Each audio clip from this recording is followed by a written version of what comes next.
بسم اللہ الرحمن الرحیم رب اشرح لی صدری ویسر لی امری واحلل عقدۃ من لسانی یفقہوا قولی۔ ایک عجب مسکراہٹ ہے آج چہرے پہ اس داستان کا آغاز کرتے وقت، اس لیے کہ یہ داستان محمد تو ہے ہی، یہ داستان اسلام بھی ہے، یہ داستان اول بیعت بھی ہے، پہلی بیعت کا واقعہ آپ کی خدمت میں عرض کیا تھا، لیکن یہ آج داستان مدینہ بھی ہے، وہ مدینہ جس کا نام سن کے، جس کا ایک نظارہ دیکھ کے ہمارا دل خوش ہو جاتا ہے، یہ اس کی بھی ایک طریقے سے ہسٹری بیان ہو رہی ہے۔ تو الحمدللہ اس ایک داستان میں اگر آپ ہمارے ساتھ جڑے ہوئے ہیں، جو کہ آپ جڑے ہوئے ہیں، ہم آپ کے بہت شکر گزار ہیں، تو بہت ساری چیزیں ساتھ کور ہو رہی ہیں الحمدللہ۔ کل بات کہاں تک پہنچی تھی کہ سرکار دو عالم صلی اللہ علیہ وآلہ وسلم کے پاس مدینے سے، اس زمانے میں یثرب کہتے تھے، مدینے سے لوگ آئے، انہوں نے بیعت کی، ایک حج کا موسم تھا، ایک گھاٹی کے پاس عقبہ کے پاس بیعت کی، اس کو کہا جاتا تھا بیعت عقبہ اولا، عقبہ کے پاس ہونے والی پہلی بیعت۔ پھر اس کے بعد یہ لوگ مدینے واپس گئے، انہوں نے سرکار دو عالم سے کہا کہ آپ کسی کو ہمارے پاس بھیجیے تاکہ وہ ہمیں ٹرین کرے۔ سرکار دو عالم نے حضرت مصعب بن عمیر رضی اللہ تعالیٰ عنہ کو بھیجا۔ پھر ایک واقعہ یہ ہوا، بہت ساری چیز اسکپ کر دی میں نے چونکہ ریکیپ ہے، پھر ایک واقعہ یہ ہوا کہ دو بڑے قبائل کے 3 بڑے سرداروں نے حضرت مصعب بن عمیر رضی اللہ تعالیٰ عنہ کے پاس اسلام قبول کیا۔ ہم نے کہا کہ یہ بہت بڑی ڈیولپمنٹ ہے، اور ہم نے سوال چھوڑا کہ ہم کیوں کہہ رہے ہیں اس کو کہ بہت بڑی ڈیولپمنٹ ہے، 3 انڈیویجولز نہیں تو اسلام قبول کیا ہے، اچھی بات ہے، but why are we calling it a huge development? ہم نے آپ سے عرض کیا تھا کہ سوال کا جواب کل عرض کریں گے، آج عرض کرتے ہیں تھوڑی سی آواز بڑھا سکیں۔ بھئی ہوا یہ کہ مدینے میں کھجوروں والی سرزمین پر اب ان 3 سرداروں نے، 2 قبائل کے اوس اور خزرج کے 3 بڑے سرداروں نے جب اسلام قبول کیا ہے تو نتیجہ یہ ہوا کہ it was not only 3 individuals, نتیجہ یہ ہوا کہ بہت کم وقت میں پورا گھرانہ، پھر پورا محلہ، اور پھر قبیلے کی ایک بڑی تعداد میں اسلام پھیل گیا، چونکہ جو موسٹ انفلوئنشل لوگ جو تھے جب انہوں نے اسلام قبول کیا تو نیچے اسلام تیزی سے پھیلا۔ سب مجھے کہہ لینے دیجئے کہ یثرب بدل رہا ہے، ہاں اب مدینہ بدل رہا ہے، اب نفرت کے شہر میں اخوت کی ہوا چلنے لگی ہے، اب جن قبائل میں تلواروں کی بات ہوتی تھی وہاں قرآن کی بات ہونے لگی ہے۔ یہ تھی حضرت مصعب بن عمیر کی محنت۔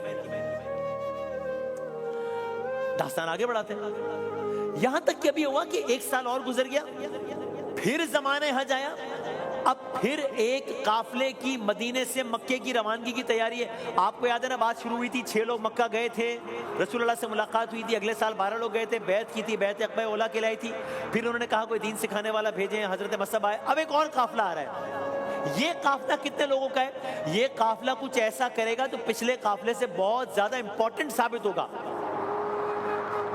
کیا کرے گا؟ 1 سال پہلے عقبہ کی پہلی بیعت ہوئی ہے، مدینے کے چند لوگ ایمان لے کر گئے تھے اور وہاں اسلام کی دعوت پھیلانے لگے۔ حضرت مصعب بن عمیر کی محنت سے گھروں میں قرآن کی آواز سنائی دے رہی ہے، بڑے بڑے سردار اسلام قبول کر رہے ہیں، مدینے کی فضا بدل رہی ہے۔ اب یہ ہوا کہ لوگوں کے دلوں میں ایک نئی خواہش جنم لے رہی تھی کہ صرف ایمان لانا کافی نہیں ہے، پھر اب یثرب کے باسیوں میں ایک عجب خواہش جنم لے رہی ہے، یہ چاہتے ہیں کہ رسول اللہ کو اپنے شہر میں بلایا جائے۔ داستان مدینہ ہے، یہ مدینہ کیسے آباد ہوا؟ یہ یثرب سے مدینہ منورہ کیسے ہوا بھائی؟ یثرب کے لوگ چاہتے ہیں رسول اللہ کو اپنے شہر بلائیں تاکہ وہ امن سے دین کی تعلیم دے سکیں۔ اس جذبے کے تحت اب جب دوبارہ حج کا موسم آیا ہے تو مدینے سے اس بار ایک بڑا وفد، اب کی دفعہ آلموسٹ 75 افراد کا، جن میں 2 خواتین بھی ہیں، یہ جا رہے ہیں مکہ مدینے سے، حج کا موسم ہے۔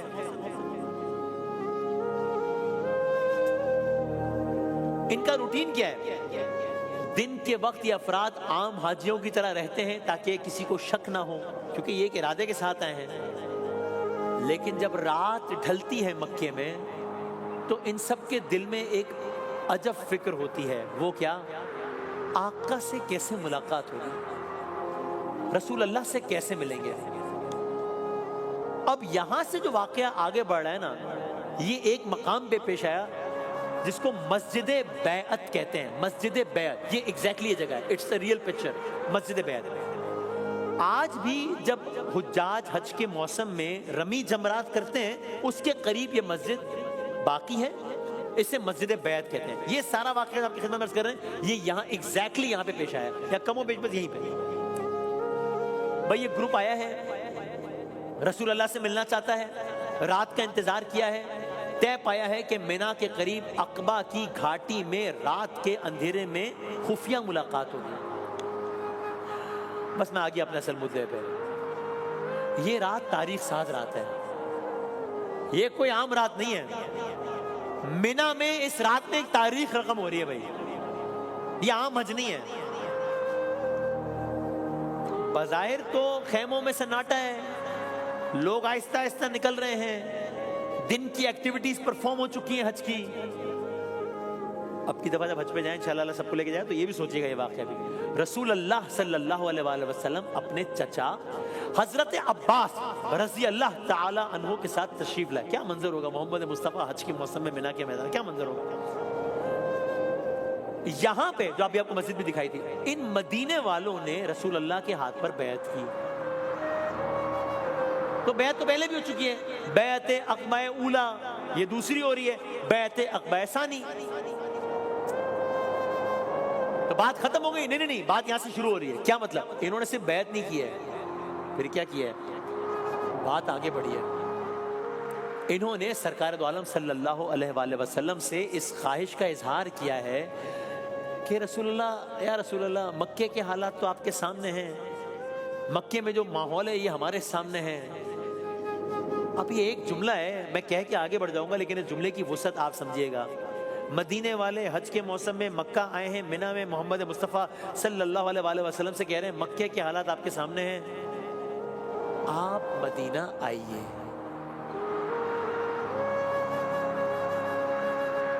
آپ مدینہ میں آ کر تبلیغ دین کیجئے، آپ کی مدینہ میں حفاظت ہماری ذمہ داری ہے، سیکیورٹی ہماری گارنٹی ہے۔ اب دیکھیے داستان محمد کا یہ بہت تاریخی مرحلہ ہے، یہ بہت ہسٹورک کنورسیشن ہو رہی ہے۔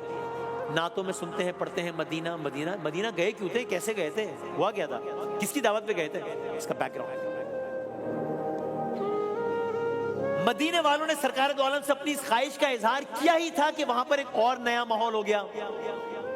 کیا اس کنورسیشن میں ایک نیا رخ اختیار کر گیا؟ کیا حضرت عباس رضی اللہ تعالیٰ عنہ سرکار دو عالم صلی اللہ علیہ وآلہ وسلم کے چچا اب ان لوگوں سے مخاطب ہوئے۔ اب مینا میں مسجد بیعت کے قریب واقع اس جگہ پر اللہ جانے کیا منظر ہوگا کہ جب یہ 75 افراد بیٹھے ہیں، آفر کر چکے ہیں، سرکار دو عالم تشریف فرما ہے، آپ کے چچا حضرت عباس ان 75 لوگوں سے مخاطب ہو کر کہہ رہے ہیں، کیا کہا انہوں نے کہا محمد صلی اللہ علیہ وآلہ وسلم ہمارے درمیان محفوظ ہے، اگر تم انہیں اپنے ساتھ لے کے جانا چاہتے ہو مدینہ تو یاد رکھو یہ فیصلہ آسان نہیں ہوگا، عرب تمہارے خلاف کھڑے ہو جائیں گے، اس لیے اچھی طریقے سے سوچ لو۔ بڑی سنجیدہ گفتگو ہو رہی ہے۔ کیا حضرت عباس کی اس آفر کے بعد تبدیلی کوئی آئی مدینے والوں کے خیالات میں؟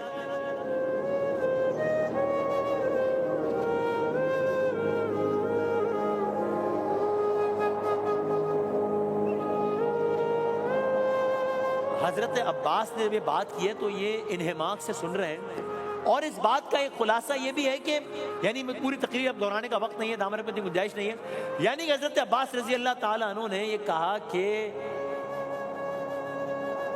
یہاں پر ان کی حفاظت ہمارا ذمہ ہے، ہم 13 سالوں سے یہ کام سر انجام دے رہے ہیں، ہاں تمہاری دعوت اپنی جگہ ہے، سرکار دو عالم بھی مائل ہیں اس جانب، لیکن یہ سارے پروز اینڈ کونس سوچ لو۔ I am assuming کہ انہوں نے شاید کچھ وقت لے لیا ہوگا کہ چلو کیا ایک اور فیصلہ، فائنل فیصلہ کیا اناؤنس کرنا ہے، آفر کر دیا ہے، رسول اللہ نے مدعا سن لیا ہے، حضرت عباس نے پروز اور کون سے وارن کر دیا ہے، پروز اینڈ کون سے۔ اب ان لوگوں نے اپنا فائنل ورڈکٹ سنانا ہے، وہ کیا ہے، وہ کلرز کریں گے۔